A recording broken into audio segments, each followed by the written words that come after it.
Siapa yang salah atas fenomena ketika jamaah yang sudah membayar paket umrohnya tetapi tidak dapat hotel di Mekah ataupun di Madinah? Bismillahirrahmanirrahim. Assalamualaikum warahmatullahi wabarakatuh. Sahabat Abu Sirat yang dimuliakan Allah Subhanahu wa taala. Alhamdulillah rabbil alamin. Hari ini kita bertemu lagi dalam video kita yang selanjutnya. Hari ini kita akan membahas tentang permintaan yang banyak sebenarnya ditanyakan oleh jamaah-jamaah umroh baik dari Abu Sirat sendiri ataupun di luar Abu Sirat terkait dengan crowded dan fenomena jamaah yang tidak mendapatkan hotel baik itu di Madinah khususnya ataupun di Mekah yang terjadi sudah 2 bulan sejak Januari 2025 sampai hari ini. Ketika saya syuting merekam video itu tanggal 14 Februari 2025. Nah, jadi memang ketika kita melihat sosial media begitu banyaknya berita-berita atau konten-konten yang datang rilis yang masuk ke kita terkait dengan jamaah yang tidak mendapatkan hotel di Madinah dan mereka terpaksa harus tidur di pelataran hotel ya, di luar hotel atau bahkan sebagian di lobi, dan bahkan kami pernah melihat ada jamaah yang terpaksa harus membeli tenda di sekitar Bin Daud, kemudian mendirikan tenda tersebut di lorong-lorong hotel ketika kita mau masuk hotel tersebut. Nah, ditanyakan oleh jamaah kenapa bisa ini terjadi? Siapa yang salah atas fenomena ketika jamaah yang sudah membayar paket umrohnya tetapi tidak dapat hotel di Mekah ataupun di Madinah?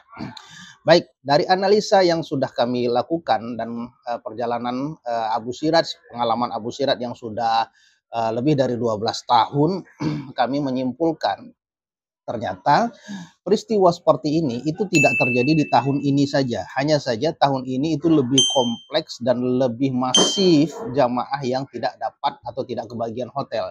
Pada tahun 2024 ya, pada tahun 2024 yang lalu sebenarnya juga fenomena ini terjadi ya, termasuk juga kami ikut merasakannya bagaimana jamaah itu tidak dapat hotel. Kita melihat banyak sekali jamaah-jamaah yang harus mengungsi dan tidur di pelataran-pelataran Masjid Ghamamah, dan di Madinah khususnya itu tidak boleh jamaah tidur di dalam masjid karena akan langsung diusir oleh askar-askar yang bertugas di Masjid Nabawi khususnya. Kalau kita menelusuri dari mana asal muasal masalah ini terjadi atau siapa yang salah dan harus bertanggung jawab ketika jamaah tidak mendapatkan umroh, tidak mendapatkan hotel, apakah itu salahnya travel, atau salahnya hotel, atau salahnya broker, atau salahnya jamaah sendiri? Baik, saya coba akan menganalisa ini dan membahas ini dan memberitahu kepada sahabat Abu Sirat sekalian. Yang pertama adalah ketika kita melaksanakan ibadah umroh ini adalah ibadah haji, dan umroh adalah rukun Islam yang Allah tempatkan di rukun Islam yang kelima. Artinya adalah rukun Islam yang paling tinggi. Kenapa? Karena ketika kita sudah mampu melaksanakan ibadah syahadat, kemudian sholat, kemudian zakat, kemudian puasa, maka Allah meletakkan kita mungkin dengan keimanan yang lebih tinggi atau kemampuan yang lebih tinggi sehingga kita mampu untuk menjalankan ibadah umroh dan haji. Tapi ingat, umroh dan haji ini adalah umroh yang berat. Ya, umroh ibadah yang harus dibekali dengan ilmu, ibadah yang harus dibekali dengan kemampuan fisik, kemudian kemampuan material dan immaterialnya. Jadi ada ibadah yang menuntut biaya dan menuntut fisik, ini adanya di ibadah umroh ataupun ibadah haji. Makanya Allah letakkan dia paling akhir di rukun Islam yang kelima. Apakah karena ujian ini, tuntutan ibadah yang harus mengeluarkan fisik dan materi ini adalah kesalahan tidak dapat hotel di Madinah itu adalah salah jamaah? Bukan itu maksudnya. Ya, maksudnya artinya jamaah itu akan diuji lebih tinggi, lebih banyak ketika jamaah melaksanakan ibadah umroh dibandingkan ibadah-ibadah yang lainnya, karena ujiannya lebih berat ketika kita melaksanakan ibadah umroh ataupun haji. Itu yang pertama. Tapi ini bukan salahnya jamaah ya. Jadi hanya saja kami menyarankan kepada jamaah ketika melaksanakan ibadah umroh dan haji, maka yang pertama sekali dilakukan adalah luruskan niatnya. Ya, bahwasannya niat melaksanakan ibadah umroh dan haji itu karena Allah Subhanahu wa taala, supaya Allah mudahkan dan lancarkan perjalanan kita. Kemudian, apakah salah hotel? Apakah salah dari travel? Kalau kita melihat, ternyata beberapa travel yang membawa jamaah yang tidak dapat hotel, ketika kita tanyakan, ketika kita telusuri, ternyata mereka travel-travel ini sudah membayar penuh hotelnya sebelum jamaah sampai di Madinah. Ya. Kenapa saya bicara Madinah saja? Karena lebih crowded itu kejadian-kejadian yang jamaah tidak dapat hotel itu lebih banyak di Madinah. Kita skip dulu Mekah ya, karena memang posisinya itu lebih banyak jamaah tidak dapat hotel itu di Madinah. Sebelum jamaah check-in atau bahkan 1 bulan atau bahkan 2 minggu sebelum jamaah masuk check-in ke hotel di Madinah, itu ternyata sebagian besar travel sudah membayar dan melunaskan penginapannya dengan jumlah sesuai dengan invoice yang diterbitkan oleh pihak hotel atau pihak broker, sehingga seharusnya mereka bisa mendapatkan haknya dengan jumlah kamar yang di request atau yang dibayarkan oleh pihak travel. Tapi ternyata ketika jamaah sampai di Madinah, ketika mau check-in hotel, hotelnya tidak ada, kamarnya penuh.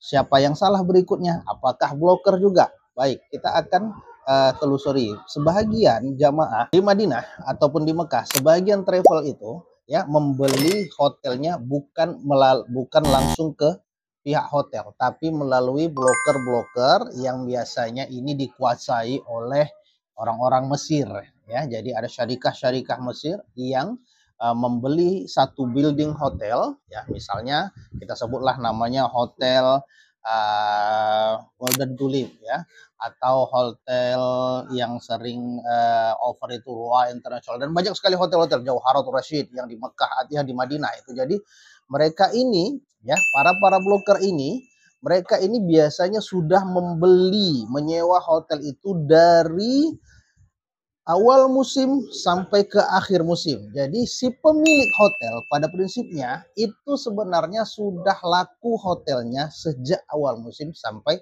akhir musim. Jamaah juga bertanya, Ustadz, masa kami nggak dapat hotel? Masa nggak kita sudah bayar tapi nggak dapat hotel? Kan coba Ustadz tanya di lobby, di reception, masa nggak ada kamar untuk kami? Nah, ini yang sering sekali ditanyakan oleh jamaah, masa tidak ada kamar untuk kami? Coba Ustadz tanya di reception. Nah, Bapak Ibu sekalian, jamaah busira sekalian, ketika kita bertanya di reception apakah ada kamar, hampir semua hotel di Madinah itu tidak ada kamar kalau kita bertanya ke reception. Karena reception ini tugasnya hanya sebatas membagikan kunci, kemudian check in dan check out saja, tidak lagi menjual kamar karena kamarnya rata-rata sudah laku, sudah sold out oleh broker-broker tadi. Nah, siapa yang menjual? Yang menjual adalah si broker-broker tadi ini. Jadi kita tanya di hotel, di reception, itu kamarnya udah nggak ada lagi. Kenapa? Sudah diambil oleh broker-broker lain, gitu, syarikah-syarikah lain. Nah, kejadian ini kalau kita analisa jamaah yang tidak mendapatkan hotel, kalau saya boleh menyimpulkan ini karena salahnya syarikah atau broker-broker yang tidak bertanggung jawab.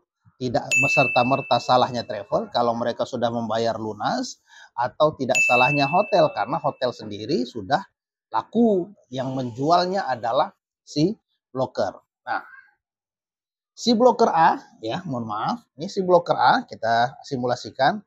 Ini ada hotel, misalnya hotel A di Madinah.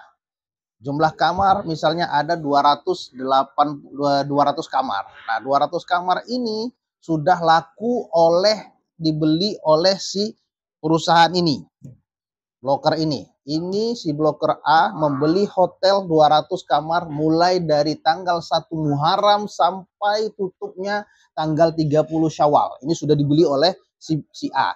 Artinya ini yang punya hotel udah bisa jalan-jalan kapan-kapan saja. Kenapa? Karena si A ini, si broker ini pasti akan bayar kamar yang disewa oleh si broker.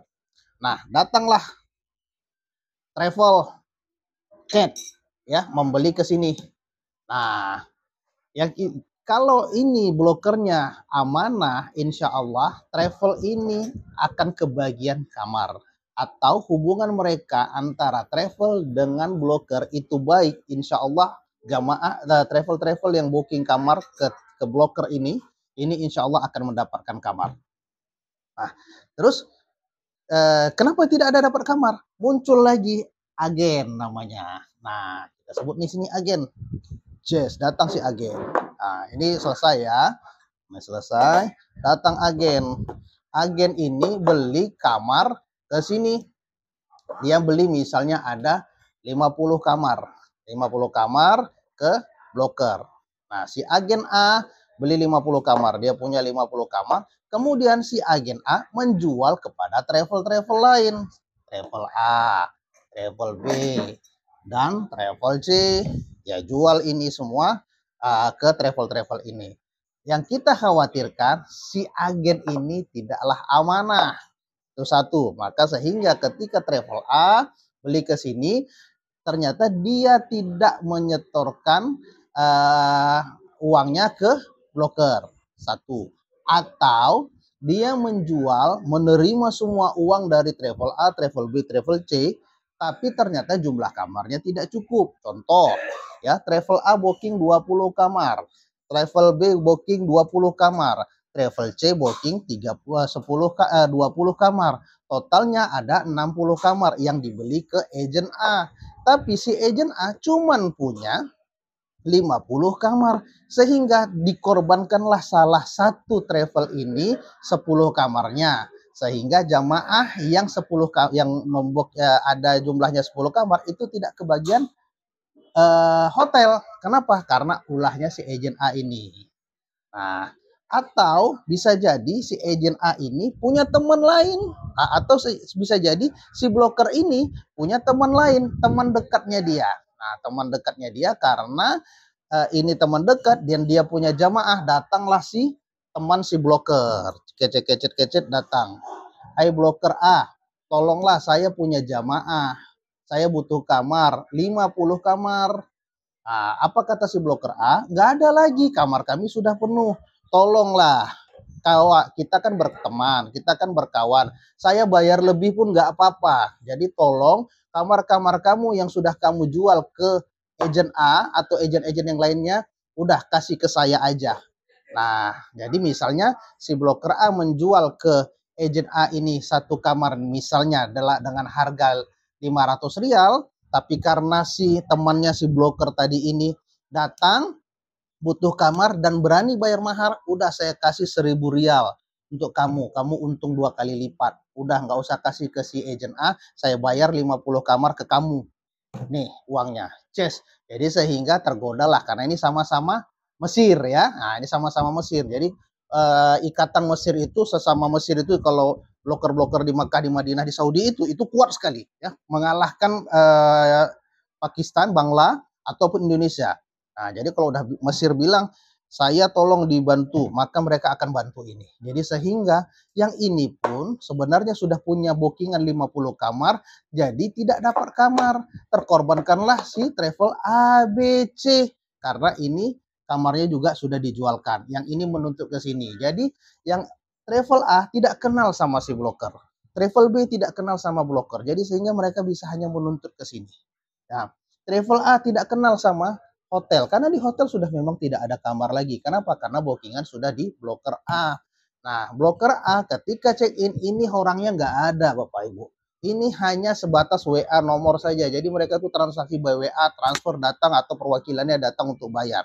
Nah, si broker ini, si temannya si broker sudah aman. Ya, mereka dapat kamar, ditimpa kwitansinya, invoice-nya, tapi menyebabkan terlantarnya jamaah karena ada ulah si ini ya, temannya si broker, atau si broker juga menimpa harga, menjual kembali ke temannya. Atau ini juga bisa jadi ini yang menjual ke travel karena dia jual cuman punya 50 kamar tapi menjual 60 kamar, sehingga ada tidak 10 kamar yang tidak kebagian. Nah, siapa yang salah? Bisa jadi si broker A yang salah, bisa jadi si agent A yang salah, bisa jadi teman si bloker yang salah. Kita tidak tahu, tapi kejadian itu muaranya di sekitar sini saja. Nah, siapa yang benar-benar harus bertanggung jawab atas masalah ini, kita hanya bisa menganalisa secara case to case ya, dari perjalanan penelusuran yang sudah kami lakukan di Arab Saudi, termasuk ya kami PT Abu Sirah itu punya allotment di Madinah ya. Misal saya Abu Sirah punya allotment di Madinah di Hotel Golden Tulip ya, tapi tidak banyak. Misalnya kita hanya buka allotment itu sekitar 30 kamar ya. Abu Sirat punya 30 kamar. Nah, jamaah Abu Sirat masuk 30 kamar dikali 4 berarti ada 120 jamaah. Walaupun terkadang kita akan menjualkan kamar ini. Abu Sirat jualkan kamar ke travel A 20 kamar. Kemudian ke travel B 30 kamar, ke travel C 30 kamar. Nah, sedangkan Abu Sirat punya berapa tadi nih, 100 kamar misalnya ya, 100 kamar, jadi 30 ada sisa Abu Sirat 10 kamar. Cecet masuk nih jamaah Abu Sirat 80 orang masuk, butuhnya 10 kamar, butuhnya 20 kamar, ternyata yang available tinggal hanya 10 kamar. Abu Sirat akan mencari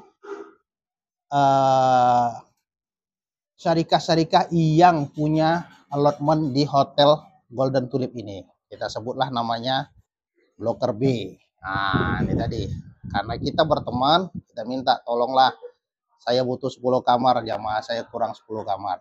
Ternyata si bloker B nggak ada kamarnya. Dia ambil ke yang lain juga. Tuh, dah. Jadi karena sudah bertimpa-timpa sehingga yang ambil tempat lain ini ternyata juga dia bilang ada. Pada prinsipnya sebenarnya juga nggak ada. Jadi kita bayar ke sini, dia bayar ke sana, yang ini juga nggak ada kamarnya. Jadi masalahnya hanya seputar sini saja. Siapa yang tidak bertanggung jawab itulah yang, siapa yang tidak memiliki kamar tapi termasuk menjual kamar, itulah yang tidak bertanggung jawab atas kejadian dan fenomena ini. Nah, jadi tidak sepenuhnya jamaah yang tidak mendapatkan hotel di Madinah itu kesalahan travel. Jadi mohon sekali Bapak Ibu sebagai jamaah juga harus memahami kondisi ini, karena di Mekah, di Madinah itu bukan hanya ada Abu Bakar orang yang baik ya, orang yang jujur, orang yang amanah, tetapi Abu Jahal, Abu Lahab itu banyak sekali beredar di Mekah dan di Madinah, termasuk orang-orang yang menipu jamaah dengan menjual hotel, ternyata hotelnya nggak ada. Ada juga, bukan berarti travel itu tidak salah. Ada juga travel yang salah. Mereka beli hotel DP, pada saat pelunas, pada saat check-in, ternyata si travel ini tidak mampu bayar lunas. Nah, ada kejadiannya seperti itu. Maka pilihlah travel-travel yang keuangannya itu baik, manajemennya baik, kemudian sudah punya koneksi di Mekah atau di Madinah di perhotelan itu yang cukup kuat, sehingga bisa lebih yakin bahwasannya mereka itu boleh langsung ke hotel atau minimal tidak berlapis-lapis, hanya cukup di satu bloker saja, karena inilah bloker yang ya lebih dekat ke hotel, dan mereka sudah punya koneksi, sudah punya MOU, sudah punya histori muamalah yang cukup kuat, sehingga nggak mungkin ini si bloker ini bisa mengorbankan kredibilitasnya hanya gara-gara 10 atau 20 kamar, karena transaksi yang terjadi di sini itu tidak sedikit ya, itu miliaran rupiah ketika kita check-in di Madinah. Kalau misalnya ini bermasalah, kemudian dia tidak menjaga sebagai mitranya, maka kami dengan mudahnya aja memviralkan bahwasannya syarikat ini tidak amanah gitu. Jadi sehingga dia tidak ke depan tidak bisa berbisnis lagi di perhotelan, industri perhotelan di Arab Saudi. Ini kan akan merusak reputasi mereka. Jadi mereka tidak akan mengorbankan kalau misalnya mitra kita ini sudah sering bermuamalah sama kita dan kita tahu siapa bloker yang utama yang masuk ke hotel ini. Nah, jadi mudah-mudahan Bapak Ibu yang ingin berangkat umroh, ini hanya ujian dari Allah Subhanahu wa taala untuk menguji sebagaimana niat kita untuk melaksanakan ibadah umroh, tapi dengan niat kita yang tulus, yang ikhlas, ya, kemudian dengan harta yang kita keluarkan itu harta yang halal dan harta yang baik, dan kita berdoa kepada Allah Subhanahu wa taala supaya perjalanan ibadah umroh itu Allah mudahkan, ya, Allah lapangkan, dan ujiannya itu insya Allah mampu kita jalani, dan kita minta bantuan kepada Allah, insya Allah Allah akan membantu tamu-tamunya yang tulus datang karena Allah Subhanahu wa taala. Ingat, yang mengundang adalah Allah, yang memiliki rumah di Baitullah adalah Allah, yang memberikan rezeki adalah Allah. Maka ketika kita minta kepada Allah, ya Allah mudahkan urusanku, mudahkan perjalananku, mudahkan segala urusan ibadahku dalam melaksanakan ibadah umrah, insya Allah. Ketika niatnya tulus, hatinya bersih, harta yang dikeluarkan adalah harta yang berkah, maka Allah akan membantu hamba-hambanya dalam pelaksanaan ibadah umroh dan perjalanannya. Terima kasih. Wabillahi taufik wal hidayah. Assalamualaikum warahmatullahi wabarakatuh.